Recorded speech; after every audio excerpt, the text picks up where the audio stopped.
हर जगह सरकार फेल रही है और फेल रहने के बाद ये उस न्यूज को उस तरीके से दिखाना ही नहीं चाहते हैं, दबा देना चाहते हैं। पहले शिक्षकों ने शांति रूप से गए मिलने के लिए एसएससी हेड से। शिक्षक शांति रूप से गए थे, बिना बच्चों के गए थे, लेकिन उनपे पुलिस ने लाठीचार्ज कर दिया। उनको बस में भर के 4 घंटे तक ये घुमाते रहे बॉर्डर्स पे, और 4 घंटे तक बिना पानी के, बिना किसी सुविधा के। जब टीचर्स ने कहा कि भाई 4 घंटे से क्यों घुमा रहे हो, कहीं तो अब ले चलो, दिल्ली के किसी थाने, किसी पुलिस स्टेशन पे ले चलो। जब नहीं ले जा पाए तो ये आखिरी में नजफगढ़ थाने पे ले गए। क्या ये ऑर्डर सरकार की बिना अनुमति के आया होगा? नहीं, आज अगर एक पत्ता भी हिलता है तो उसमें सरकार की मानसिकता कहीं ना कहीं छुपी होती है। मैं आपको सबसे बढ़िया उदाहरण देना चाहूंगा। सबसे विवादित मुद्दा था राम मंदिर का। सब लोग मानते होंगे राम मंदिर बन गया, राम मंदिर सुचारू रूप से चालू भी हो गया दर्शकों के लिए, लेकिन सरकार की मानसिकता थी तो उस पे एक मच्छर की भी मृत्यु नहीं हुई, एक छोटे से भी दंगे फसाद कहीं कुछ नहीं हुए। लेकिन ये सरकार की न संभाल पाने के कारण, सरकार नहीं संभाल पाई अच्छे से। ये सरकार का फेल्योर है, सरकार का मिसमैनेजमेंट है, जिसके कारण कहीं देर तक बायोमेट्रिक नहीं चल रहा है, कहीं एग्जाम सेंटर्स के नीचे तबेले खुले हुए हैं, कहीं बच्चे 5 मिनट लॉगिन करने के बाद सर्वर ही क्रैश हो जा रहा है। और बच्चों ने जब इसके खिलाफ सेंटर पे आवाज उठाई तो बच्चों को पुलिस ने जबरन मार के हटाया है। आप बताओ, जो बच्चा पेपर देने जा रहा है, जो बच्चा देश का भविष्य है, जो बच्चा सरकार का एक हिस्सा बनना चाह रहा है कि हम देश को सुधारें, वो बच्चा मार खाने के लिए पेपर देने गया। बिल्कुल सही बात है। 17 सवाल गलत देने के बाद एसएससी बेशर्मी से कहता है कि ठीक है 100 रुपए आ रहे हैं एक सवाल के, उससे रोड बनेंगे। अरे तो जीएसटी किस बात के ले रहे हो, तो टोल टैक्स किस बात के ले रहे हो, तो स्टैंप ड्यूटी क्यों ले रहे हो, गाड़ी का रजिस्ट्रेशन शुल्क क्यों ले रहे हो? रोड के अलावा ये पैसा आ रहा है वो क्या एमएलए खरीदने के लिए? बिल्कुल, मैं इसी बात पे कहना चाहता हूं। आप ये बताओ, अगर आपको पैसे ही लेने हैं तो फिर आप सारे ही प्रश्न गलत डाल दो, ये तो और पैसे आ जाएंगे। उससे भी अच्छा उदाहरण देता हूं, अगर आपको पैसे ही उगाने हैं तो आप भी बन जाओ अंग्रेजों की तरह, आप भी लगान वसूलो।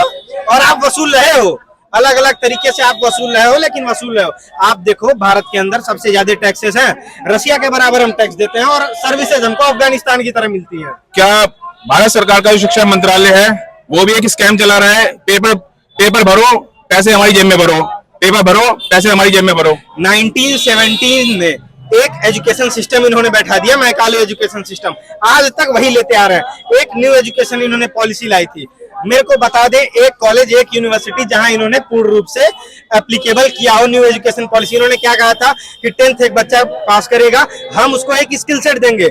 आप भी हो, सब लोग स्कूल देख रहे हो, कॉलेज देख रहे हो, यूनिवर्सिटी दे दो। एक यूनिवर्सिटी या कॉलेज बताओ जिसने 10th के बाद 12th के बाद एक स्किल सेट कोई दिया हो। इन्होंने कहा था मैं इलेक्ट्रिसिटी के लिए अलग कोर्सेज बनाऊंगा, मैं हर एक चीज के लिए अलग डिप्लोमा कोर्सेज बनाऊंगा जो 10th और 12th के बीच में इंक्लूड होंगे। मेरे को बताओ वो कहाँ रह गया एजुकेशन पॉलिसी? कहीं एप्लीकेबल हुआ? कहीं नहीं एप्लीकेबल हुआ। हमारी शिक्षा का भगवाकरण क्या ये देश को बहुत पीछे लेके जाएगा? देखिए, शिक्षा का भगवाकरण नहीं कहेंगे, लेकिन जिस तरीके से इन्होंने समाज को 2 हिस्सों में विभाजित करके अपनी राजनीति के लिए पूर्ण रूप से रखा हुआ है, ये टोटली गलत है।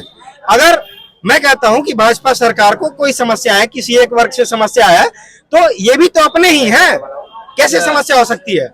कैसे समस्या? मुझे एक कहावत याद आती है, रिश्तों की ये नाजुक डोरें तोड़ी थोड़ी जाती हैं, अपनी आंखें दुखती हो तो फोड़ी थोड़ी जाती हैं। अपनी आंखें दुखने पे हम फोड़ देते हैं क्या? आप सबका साथ सबका विकास कहते हो, लेकिन कहाँ जाता है आपका विकास जब एक जगह पे दंगा होता है, एक जगह पे टारगेटेड किलिंग होती है? आप कहते हो कि बंगाल के रास्ते रोहिंग्या मुसलमान आ रहे हैं, आप आंकड़ा देते हो कि 8 करोड़ 12 करोड़ 20 करोड़ रोहिंग्या मुसलमान है। अगर 8 करोड़ 12 करोड़ 20 करोड़ रोहिंग्या मुसलमान है तो आप 11 साल से क्या कर रहे हो? आप 11 साल से केवल आंकड़ा गिलाने के लिए बैठे? मेरे पास 2-3 एग्जाम्पल है। सीमा हैदर और ये भी एक रशियन लेडी थी, गुफा में मिली थी, वो भी इंडिया से क्रॉस कर गई।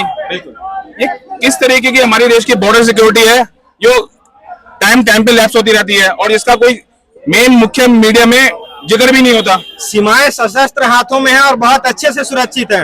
बात है उसके पीछे मानसिकता की। आप देखो, इंदिरा गांधी 1970s के दशक में अमेरिका ने अपना सबसे आप कह लो शक्तिशाली जहाज का 7वां बेड़ा भेजा था, लेकिन इंदिरा गांधी ने कहा हमको कोई परवाह नहीं है, आप कुछ भी करो, लेकिन हम पाकिस्तान के 2 टुकड़े करेंगे। और एक आज का देश है भारत, जिसमें ट्रम्प खड़ा होकर कहता है कि India is a dead economy, और क्यों ना कहे वो Trump India is a dead economy.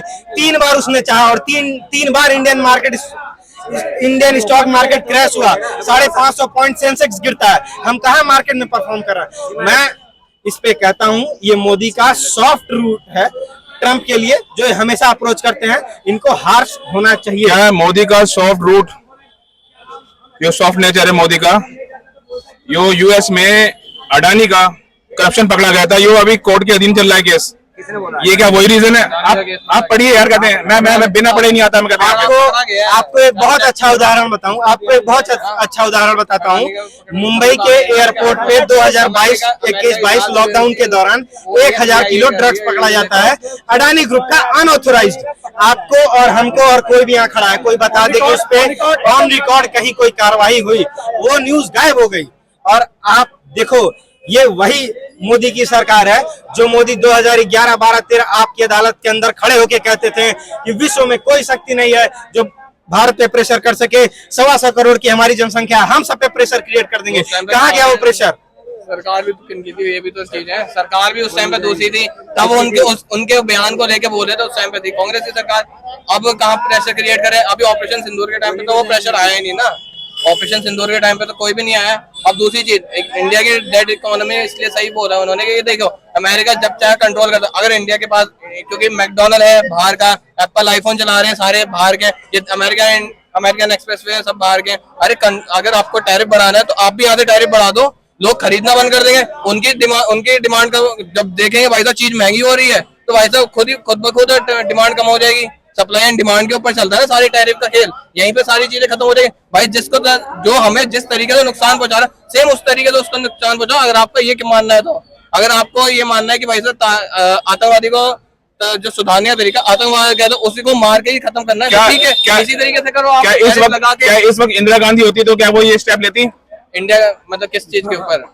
जो आप टैरिफ का बता रहे कि ये टैरिफ उनको भी इम्प्लीमेंट करनी चाहिए। जरूर करती है वो, क्योंकि देखो जो बंदे क्या था, जो उस टाइम के राष्ट्रपति थे, उनके साथ उनका जब इनका प्रेशर आया कि भाई साहब पाकिस्तान के ऊपर नहीं होना चाहिए, तब भी मेरा जो काम है मैं करूंगी। रूस खड़ा था, रशिया खड़ा था हमारे साथ, तब उसके सपोर्ट में आके उसने भारत के क्या था ये पाकिस्तान के दो टुकड़े पाकिस्तान के 2 टुकड़े कर दे। अब ये जो बोलेंगे उसी इंदिरा गांधी इमरजेंसी लगाई, ठीक है, मान ली उस गांधी ने, सुन लो, इमरजेंसी नहीं, अरे इंदिरा गांधी ने भारत के विरुद्ध पाकिस्तान के इधर आ जाओ भाई।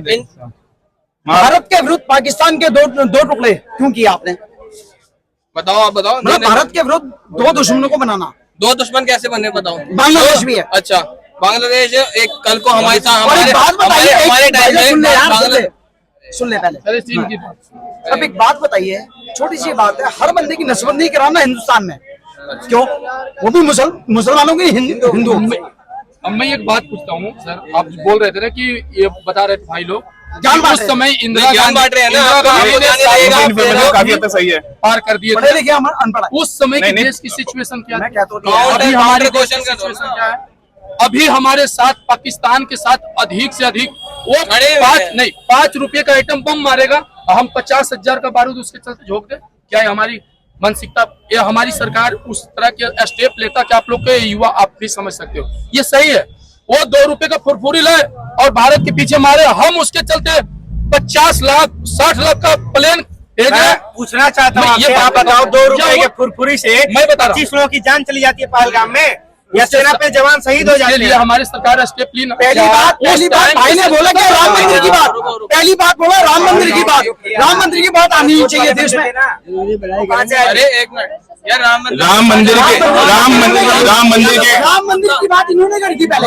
अरे राम मंदिर का जा रहा है, वो आप ही ने छेड़ा, अरे आप ही ने छेड़ा। उदाहरण क्यों? यहाँ पे इनकी मानसिकता है, यहाँ पे जहाँ पे फंसते हैं तो वहाँ पे हिंदू आ जाता है, ऑटोमेटिकली आ जाता है, ये सारी चीजें होती है। अच्छा एक चीज और, SSC का CGL एग्जाम जिसमें बहुत सारी अनियमितता पाई गई, बिल्कुल, तो उस पर आपकी क्या राय है? जिसमें कहते बड़े बड़े टीचरों को घसीट के गाड़ियों में ले जाके, बहुत गलत है पहली बात, ठीक है। ये टीचर जो है ना, अगर मान लो मेरे को डॉक्टर बनना है, अपना जो है सपना पूरा ना करके वो सामने वाले का सपना पूरा करते हैं, ये कहते काम करते हैं, ठीक है। टीचर का काम होता है, कहते हैं जो भटके हुए विद्यार्थी उनको दिशा दिखाना। तुम भटके हुए जो टीचर है उसके साथ आप इस तरीके से कर रहे हो, क्या कहाँ का न्याय है ये? 4-4 घंटे बिठा के बसों में घुमा रहे हो, ठीक है, चलो ठीक है, उनका मानना वाजिब है। क्या आप एसएससी के सवाल में ऐसे हाँ ठीक है, आपको पता है ना, ऐसे सवाल भी आते हैं कि भाई साहब कि बादशाह के कौन से गाने आ रहे थे,